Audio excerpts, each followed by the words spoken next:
Bonjour, je suis heureux de vous retrouver ce matin. Et pourtant, autour de moi, et particulièrement sur les réseaux sociaux, sur le live YouTube, je vois beaucoup de prédicateurs, de pasteurs, d'églises qui sont en train de proclamer, d'annoncer la puissance de Dieu. Et j'aimerais pouvoir le faire avec vous, annoncer que toutes choses viendront en son temps et que nous allons voir un Dieu puissant qui va nous délivrer. Mais j'aimerais que nous puissions être attentifs à un texte particulièrement ce matin qui en tout cas vient me toucher et vient me rencontrer dans ce temps de confinement. Ce texte, nous le trouvons dans le livre des rois, le premier livre des rois, au chapitre 19. Et je commencerai la lecture à partir du verset 9. Le premier livre des rois, au chapitre 19, à partir du verset 9. Arrivé à Horeb, Élie entra dans une caverne où il passa la nuit. Alors la parole du Seigneur lui fut adressée. Pourquoi es-tu ici, Élie? Il répondit, Seigneur Dieu de l'univers, j'ai tant de zèle pour toi que je supporte plus la façon d'agir des Israélites. En effet, ils ont rompu ton alliance, ils ont démoli tes autels, ils ont tué tes prophètes par l'épée. Je suis resté, moi seul, et ils cherchent à m'ôter la vie. Sors, lui dit le Seigneur. Tu te tiendras sur la montagne, devant moi, je vais passer. Aussitôt, un grand vent souffla dans une violence telle qu'il fendait les montagnes et brisait les rochers devant le Seigneur. Mais le Seigneur n'était pas présent dans ce vent. Après le vent, il y eut un tremblement de terre, mais le Seigneur n'était pas présent dans le tremblement de terre. Après le tremblement de terre, il y eut un feu, mais le Seigneur n'était pas présent dans le feu. Après le feu, il y eut le bruit d'un souffle léger. Dès qu'Élie l'entendit, il se couvrit le visage avec son manteau. Il sortit de la caverne et il se tint devant l'entrée. Il entendit de nouveau une voix qui disait, « Pourquoi es-tu ici, Élie ?» Il répondit, « Seigneur Dieu de l'univers, j'ai tant de zèle pour toi que je ne peux plus supporter la façon d'agir des Israélites. En effet, ils ont rompu ton alliance, ils ont démoli tes autels, ils ont tué tes prophètes. Je suis resté moi seul et ils cherchent à m'ôter la vie. » Mais le Seigneur lui dit, « Va, retourne par le même chemin à travers le désert et rends-toi à Damas. Tu choisiras de ma part, avec l'huile d'onction, Hazaël comme roi de Syrie. Puis tu choisiras comme roi d'Israël, avec l'huile d'onction, Jéhu, fils de Nimshi. Et tu choisiras Élisée, fils de Shaphat, d'Abel-Méol, pour te succéder comme prophète. » Ici s'arrête la lecture de l'Écriture. Voilà une histoire extrêmement surprenante, extrêmement belle. Pour la remettre dans son contexte, il faut se rappeler que ça a été un long combat pour Élie contre Achab particulièrement, dans lequel il a pu aller jusqu'à s'affronter à lui et s'affronter aux prophètes de Baal, 400 prophètes de Baal, montés sur un mont ici, à proclamer leur Dieu, dans un défi de puissance entre des autorités spirituelles, entre le mal qui existait en Israël, la mort qui existait en Israël, et le Dieu d'Israël qui était représenté à travers Élie. Une confrontation de puissance dans laquelle 400 hommes, 400 prophètes de Baal viennent et essayent de mener simplement le feu sur une offrande. En face, Élie, fort de la présence de Dieu à ce moment-là, va couvrir un autel d'un bœuf et d'un taureau, de le couvrir de centaines de litres d'eau de purification. Et voilà que le feu du ciel descendra, allant jusqu'à consumer et fendre la pierre. Quelle puissance, Quelle puissance manifestée par Dieu au-delà de toute ténèbres, au-delà de tout enseignement, au-delà de toute mort, qui vient délivrer, qui vient manifester qu'il est le Dieu d'Israël. Mais l'histoire ne s'arrête pas là. À la suite de cela, bien plus que cette intervention de Dieu qui vient briser justement et consumer par le feu cette offrande, voilà que la pluie se remet à tomber. Cette pluie qui avait été arrêtée pendant 3 ans, voilà que maintenant la bénédiction est redonnée, que la pluie revient. Tout est là pour que les choses aillent bien pour Élie. Pourtant, tout à coup, Achab en veut à sa vie et tout s'effondre. Ce qui était présence de Dieu par sa puissance, ce qui était bénédiction de Dieu par la pluie, s'efface en un instant pour ne laisser pour Élie que la mort et la fuite. Et ce que vous pourrez relire dans 1 Roi 18, c'est de voir à quel point il est terrifié et silencieux dans ce temps. Il est tellement prisonnier, pris par cette mort qui le guette, enfermé par elle-même, qu'il va aller de grotte en grotte. Et c'est là où cela commence à résonner aussi pour moi.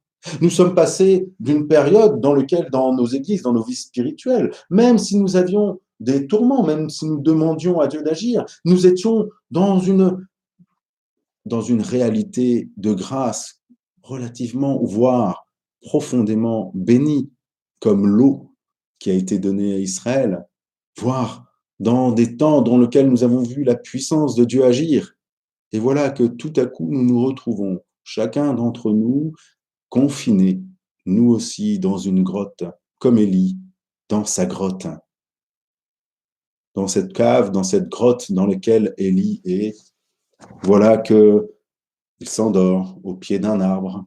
Vous comprendrez tout le paradoxe qui existe dans 1 Roi 18. Mais je ne reviendrai pas dessus. Voilà que, alors qu'il passe de grotte en grotte, qu'il s'endort au pied de l'arbre, Dieu envoie un ange pour le nourrir et lui demander « Va ». Mais il s'endort encore. C'est souvent ce qui peut nous arriver lorsque nous sommes confinés, lorsque nous sommes tout à coup centrés sur la réalité qui s'effondre autour de nous, dans laquelle nous n'avons aucune prise. Merci Seigneur, tous ne sont pas comme Élie, et nous verrons à la fin de l'histoire que 7000 restent fidèles, bien plus. Mais il est des temps, et particulièrement ce temps, dans lequel, des fois, la seule chose qui nous reste, c'est ce sommeil, comme une fuite de cette réalité aussi désertique et oppressante qui est autour de nous. La mort est bien réelle pour Élie. Il est poursuivi, sa tête est mise à prix. Et voilà qu'il s'endort, même si l'ange lui demande de partir. L'ange le réveille encore une deuxième fois. Et voilà qu'il le nourrit et va partir 40 jours pour pouvoir atteindre ce lieu où Dieu lui a donné rendez-vous, le mont Horeb, ce lieu dans lequel Dieu avait déjà donné rendez-vous à son peuple. Et vous voyez que tout à coup, ce texte résonne comme d'une actualité cuisante. Je ne suis pas en train de faire une allégorie dans laquelle je serais en train de vous dire que ce texte était pour nous aujourd'hui. Et tout à coup, il vient résonner en moi, entre ces grottes, ces temps de sommeil, ces temps où je ne comprends plus ce qui se passe, ces temps dans lesquels la mort nous guette, ces temps dans lesquels, eh bien, tout simplement, je pars dans un temps de désert pour arriver jusqu'au mont Horeb. Et voilà que notre histoire, ce que nous avons lu tout à l'heure, apparaît. Et dans ce monde, nous l'avons déjà entendu. Et souvent, nous avons entendu à quel point Dieu vient, n'est pas dans simplement la puissance. Mais je vous invite à noter particulièrement les mots qui sont employés.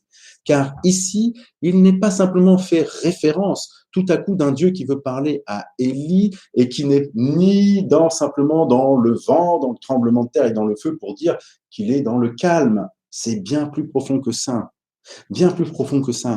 Parce que d'abord, Dieu vient lui parler, et le mot qui est employé ici est le mot le plus courant qui existe lorsqu'on emploie le mot « la parole de l'Éternel s'adressa à lui ». C'est pas la parole dans le sens du davar, c'est cette parole comme je parle et comme je vous parle maintenant, cette parole courante, cette parole que des fois j'ai sans considération, cette parole qui est simplement un mot qui est dit, un mot dans lequel Dieu va encore interroger Élie. Où es-tu? Où es-tu? Et c'est dans cette parole, vous voyez à quel point Élie est enfermé sur lui-même. La seule chose qui existe du monde, c'est la définition qu'il a de ce monde. Tous ont péché, tous se sont éloignés de toi. Je suis resté seul. Je suis seul dans ma maison. Je ne vois plus ce qui se passe. Je vois bien ce qui se passe sur YouTube. Je vois bien ces prophètes de malheur ou je vois ces faux pasteurs qui nous prêchent de la puissance. Je pourrais vous le faire maintenant. 98% des gens vont guérir. Je peux tout à fait vous dire que priez le Seigneur, vous serez guéris. Je vais marquer plus de points, je verrai plus la grâce de Dieu qu'autre chose. Ce n'est pas la puissance dans laquelle nous sommes appelés maintenant, puisque maintenant, comme Élie, nous devons prendre conscience que Élie, avec une parole, il n'y a plus que moi, se fourvoie. Déjà, Dieu 2 fois lui a demandé d'aller, et voilà qu'il va lui redemander. Après cela, il ne va pas le juger en lui disant, t'as raison, t'as tort. Il va lui dire, ça va, et sors. Sors. Sors à ma rencontre. Notez bien que dans le texte, Élie ne sort pas. Et que Dieu va venir à la rencontre d'Élie alors qu'Élie n'a même pas fait et mis en œuvre ce que Dieu lui demandait. Dieu lui dit, va, sors. Il ne sort pas. Et c'est qu'après seulement que Dieu l'ait rencontré dans le doux murmure du silence qu'il sortira. Ce point, nous y reviendrons. Voilà que Élie sort. Il ne sort pas, excusez-moi. Voilà que tout à coup, le texte va nous dire qu'il y a eu un grand vent. Alors nous, quand on pense grand vent, on pense la tempête, on pense quelque chose de destructeur. Mais le terme employé ici est le même que ce vent, que le souffle qui a créé le monde dans la Genèse. C'est le même souffle que celui qui est mis dans les êtres vivants. C'est ce souffle de Dieu, créateur et source de vie, qui vient et qui apparaît. À l'heure actuelle, nous aspirons, j'aspire peut-être, en tout cas moi, j'aspirerais que dans ce temps de confinement, la vie qui vient séparer le ciel et la terre puisse venir en chacun d'entre nous, puisse venir mettre la part des choses, que cette vie puisse résonner en nous. J'aspire à cela et j'entends que beaucoup prêchent cela. C'est ce vent qui est employé, ce même mot qui est employé pour parler de ce vent qui vient fendre la mer en deux lorsque le peuple d'Israël sort d'Égypte et va pouvoir traverser à pied la mer, ainsi fuyant la mort et l'esclavage pour aller où? Jusqu'à Horeb. Vous voyez que tout à coup, ce vent résonne autrement. Ce vent de la libération, ce vent de vie, ce vent qui vient me libérer de l'esclavage, ce à quoi j'aspire dans ce temps de détresse et de mort, dans lequel est Élie. Même si Dieu a été présent dans ce vent avant, et même s'il peut l'être après, ce n'est pas là que Dieu vient le rencontrer. Même dans ce temps de vie, souffle de vie pour nous, qui libère de l'esclavage, ce n'est pas là qu'il vient le rencontrer. Alors vient le tremblement de terre. Tremblement de terre, ce tremblement de terre, il n'est pas non plus anodin dans la Bible. Dans la Bible même, on va nous annoncer que ce tremblement de terre, il est source de la colère de Dieu. Il se manifeste pour manifester la colère de Dieu ou la justice de Dieu. On va le voir dans Isaïe 29 particulièrement, où justement vous entendez que les tremblements de terre, le vent violent et le feu dévorant, les trois qui apparaissent ici, viennent pour amener la délivrance à Jérusalem. Dans le psaume 18, même chose, ce tremblement de terre qui vient annoncer la justice et la colère de Dieu. Dans ce temps de confinement, nous pouvons nous culpabiliser, nous pouvons nous interroger sur le pourquoi. J'entends tellement de gens, de personnes qui se jettent sur l'Apocalypse ou sur d'autres choses et qui cherchent une raison de justice, une raison de colère, qui cherchent à savoir ce qui se passe et qui veulent voir la manifestation puissante de Dieu dans sa justice qui libère, cette fois-ci, encore une fois. Mais au fond de la détresse, dans ce silence dans lequel est Élie dans sa grotte, après ces 40 jours de désert, alors que la mort l'ensaille, ce n'est pas là que Dieu vient le rencontrer. Il n'est pas question de dire que Dieu ne manifeste pas sa justice. Mais comme le dit très bien l'Ecclésiaste, il y a un temps pour toute chose Et dans ce temps de confinement, de retraite sur lui-même, dans ce temps où seule la compréhension qu'Élie a de lui-même n'est tournée que sur lui-même et sur la mort et le fait que les autres ont abandonné Dieu, ce n'est pas le temps du tremblement de terre. Vient le feu. Le feu, lui aussi, est extrêmement intéressant. Parce que ce feu, ce n'est pas n'importe quel feu. Le mot qui est employé ici, c'est le mot du feu qui, pendant la nuit, protégeait le peuple d'Israël. Vous vous rappelez peut-être qu'après avoir traversé cette fameuse mer, et même avant, lorsque le peuple sort d'Égypte, il est précédé par la nuée le jour et protégé par le feu la nuit. C'est ce mot-là, ce feu-là qui est là, le feu de la protection, celui qui me protège de l'ennemi, ce feu qui vient et qui me protège de ce qui m'entoure et de ce qui pourrait être source de mort pour moi.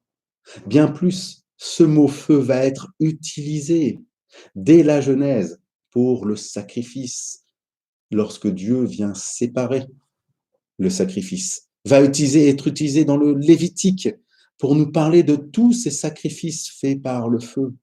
C'est ce feu-là, de la relation à Dieu, cette communion que nous avons avec lui, dans lequel il vient nous protéger et nous permettre d'être en relation en tout temps avec lui.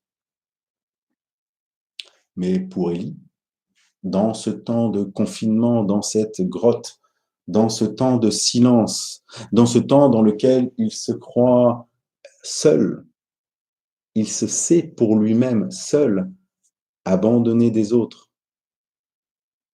Ce n'est pas ce dont Élie a besoin. Et tout à coup, voilà le doux murmure du silence, le bruit d'un souffle léger, quasiment intraduisible.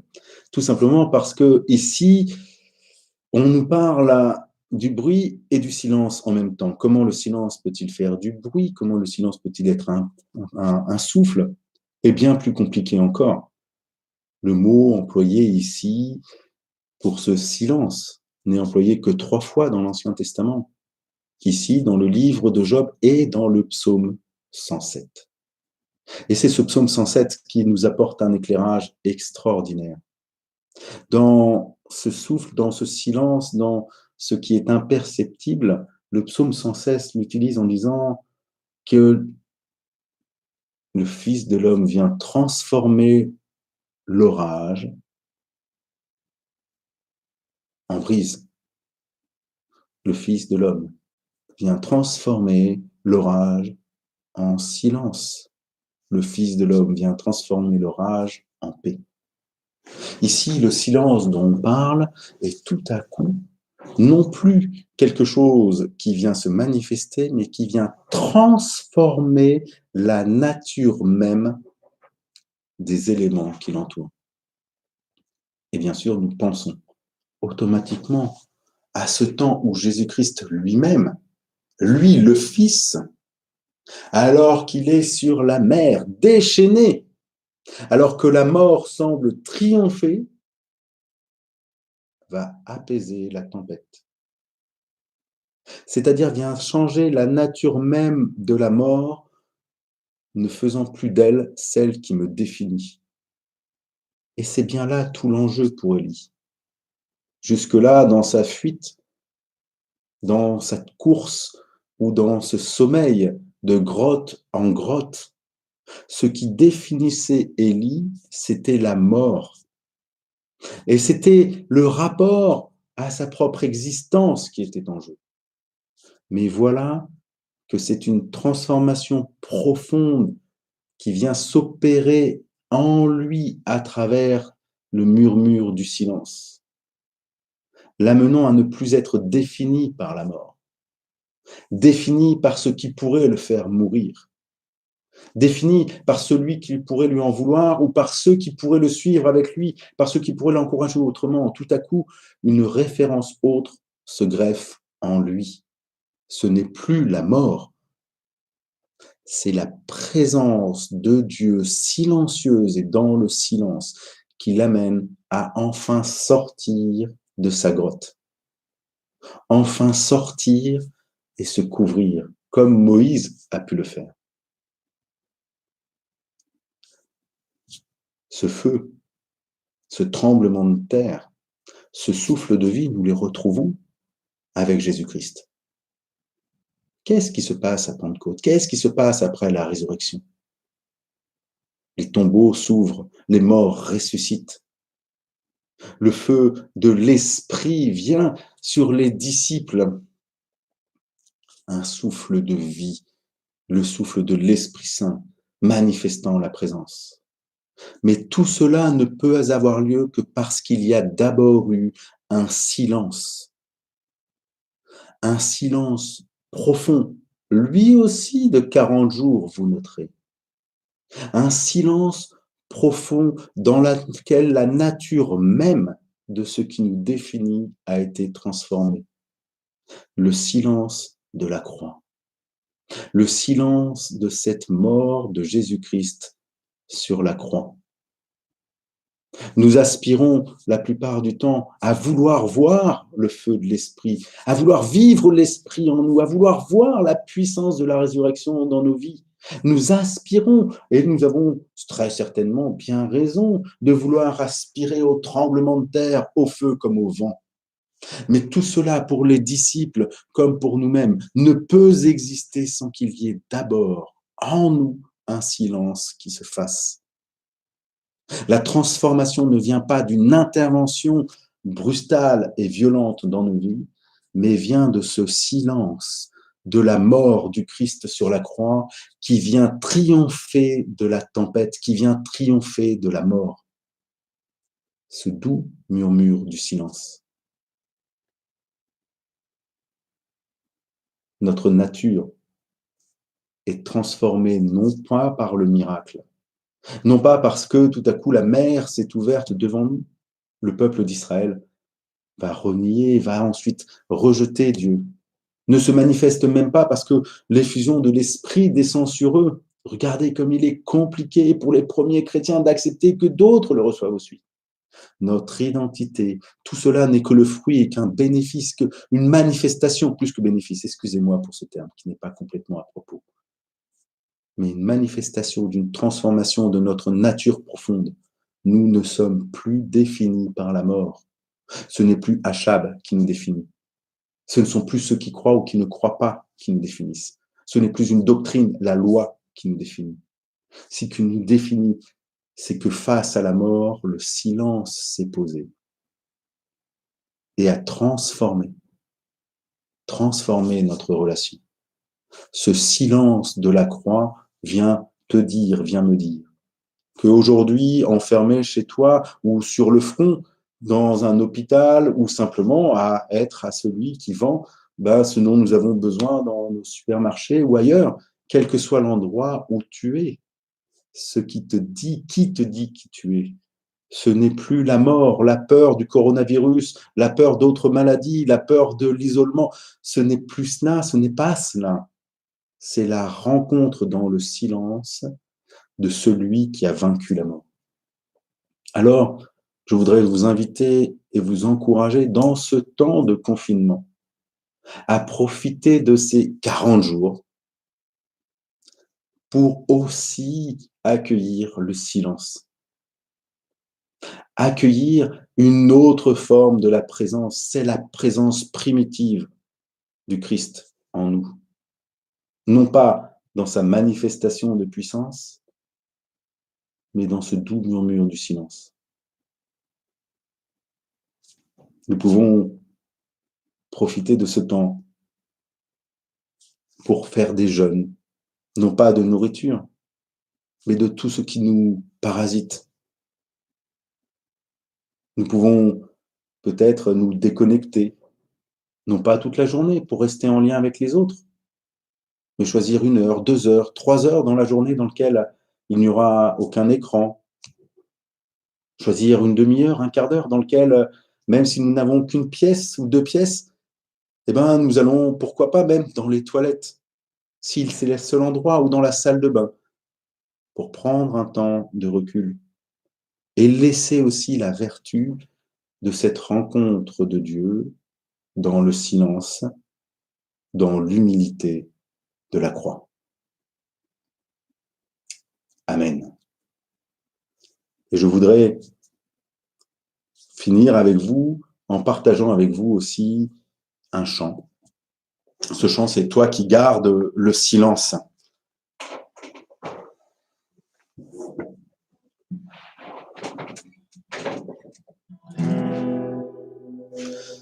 Toi qui gardes le silence tout le jour, ô Seigneur, nous crions à la violence.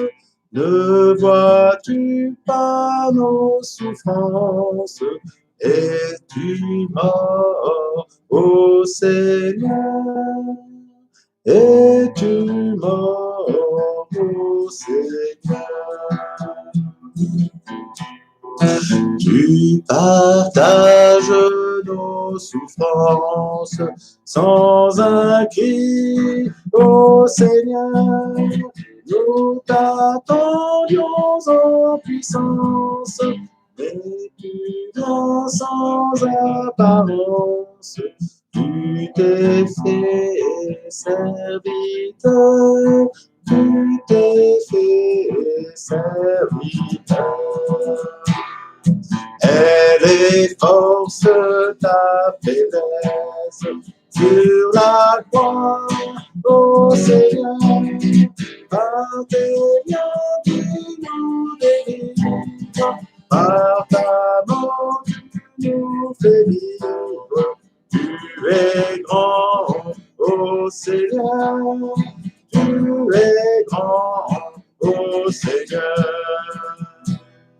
Ta parole nous engage à lutter, ô Seigneur, dans ce monde où tout s'écoule, ton amour nous renouvelle. Tu es fort, ô Seigneur, tu es fort, ô Seigneur.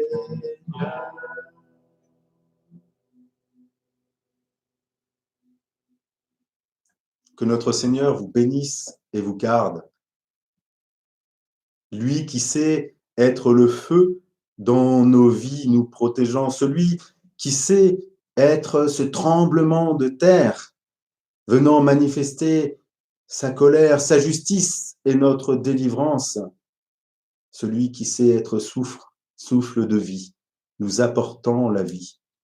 C'est aussi de quoi tu as besoin aujourd'hui et veut t'offrir aussi ce temps de rencontre dans son silence, dans son retrait. Qu'il t'accompagne, qu'il te garde, qu'il te bénisse. Amen. Je vous souhaite à tous un excellent dimanche, une excellente semaine. Et n'hésitez pas, pour tous ceux de l'Église et de la communauté, à prendre contact, tant avec moi ou avec les responsables, si vous le souhaitez. Soyez bénis. À bientôt.